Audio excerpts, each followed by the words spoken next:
મિત્રો, શું તમે ક્યારેય ગંભીરતાથી વિચાર્યું છે કે કેમ કેટલાક લોકો જીવનભર મહેનત કરે છે છતાં પણ તેમના ઘરમાં પૈસા ટકતા નથી, જ્યારે કેટલાક લોકો ખૂબ સામાન્ય પ્રયત્નોથી પણ સતત સમૃદ્ધિનો આનંદ માણે છે?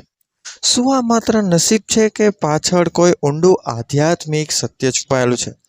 હકીકતમાં આ રહસ્ય સીધું જોડાયેલું છે માં લક્ષ્મીની કૃપા સાથે. કારણ કે માં લક્ષ્મી માત્ર પૈસા આપતી દેવી નથી, પરંતુ જીવનમાં સંતુલન, શુદ્ધતા, સકારાત્મકતા અને સંસ્કારોનું પ્રતીક માનવામાં આવે છે. અને તેઓ દરેક વ્યક્તિ ઉપર સમાન રીતે પ્રસન્ન રહેતી નથી. ખાસ કરીને તે લોકો પર તો બિલકુલ નહીં, જેઓ પોતાના જીવનમાં આળસ, ગંદકી, ખોટું બોલવાની આદત, કપટ, અહંકાર, ગુસ્સો, ઝઘડા, વ્યસન અને અધર્મ જેવી નકારાત્મક આદતો રાખે છે. કારણ કે આવી આદતો માત્ર માણસને જ નહીં, પરંતુ તેના ઘરના વાતાવરણને પણ પ્રભાવિત કરે છે. અને જ્યાં નકારાત્મક ઉર્જા મિત્રો વધારે હોય છે, ત્યાં લક્ષ્મીજી ક્યારેય સ્થિર થતા નથી.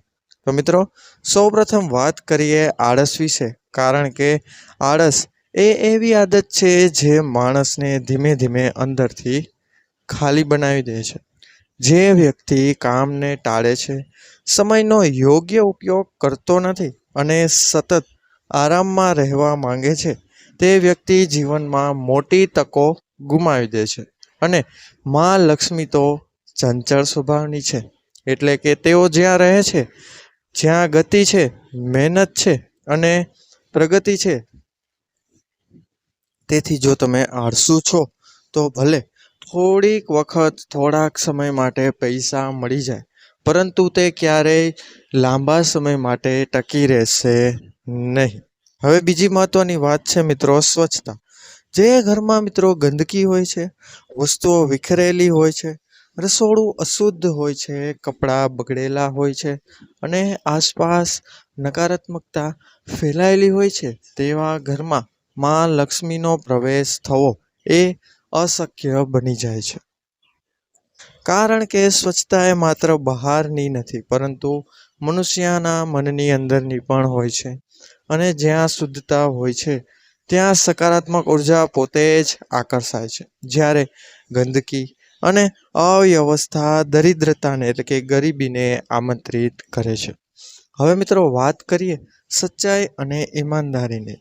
કારણ કે માં લક્ષ્મીને ખોટું બોલનાર અને છેતરપિંડી કરનાર કપટી લોકો બિલકુલ પસંદ નથી.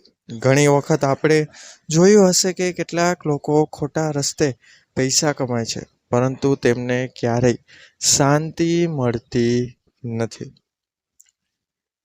કારણ કે તે ધન સ્થિર નથી, તે કોઈ પણ સમયે નુકસાનમાં ફેરવાઈ શકે છે.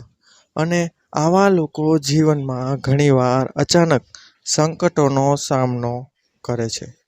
હવે મિત્રો, અહંકાર વિશે સમજીએ. કારણ કે જ્યારે માણસ પાસે પૈસા આવે છે, ત્યારે તે પોતાને સૌથી મોટો સમજવા લાગે છે. અન્ય લોકોને નાનું સમજે છે અને ભગવાનને પણ ભૂલી જાય છે. પરંતુ મિત્રોમાં લક્ષ્મીને અહંકાર બિલકુલ પસંદ નથી. તેઓ ત્યાંથી તરત જ દૂર થઈ જાય છે જ્યાં ગર્વ અને અહંકાર હોય છે. તેથી જો તમારા જીવનમાં ધન આવે તો વિનમ્રતા રાખવી ખૂબ જરૂરી છે. હવે દાન વિશે સમજીએ. કારણ કે ધનનો સાચો અર્થ માત્ર સંગ્રહમાં નથી, પરંતુ તેને વહેંચવામાં છે. જે લોકો પાસે ઘણું બધું હોવા છતાં પણ ગરીબોને મદદ નથી કરતા, દાન નથી કરતા, અથવા માત્ર પોતાનું જ વિચારે છે, તેવા લોકો પર માં લક્ષ્મી લાંબા સમય સુધી કૃપા રાખતી નથી. કારણ કે બ્રહ્માંડનો નિયમ છે કે તમે જે આપો છો તે જ તમને પાછું મળે છે. હવે મિત્રો, હવે એક ખૂબ મહત્વની વાત છે, સ્ત્રીઓનો માન. કારણ કે માં લક્ષ્મી પોતે સ્ત્રીનું સાક્ષાત સ્વરૂપ છે. તેથી જે લોકો સ્ત્રીઓનો અપમાન કરે છે, તેમને નાનું સમજે છે, તેમના સાથે ખરાબ વર્તન કરે છે, અથવા પોતાના ઘરના સ્ત્રીઓનું સન્માન નથી આપતા, તેવા લોકોના ઘરમાં લક્ષ્મીજીનો વાસ ક્યારેય થતો નથી.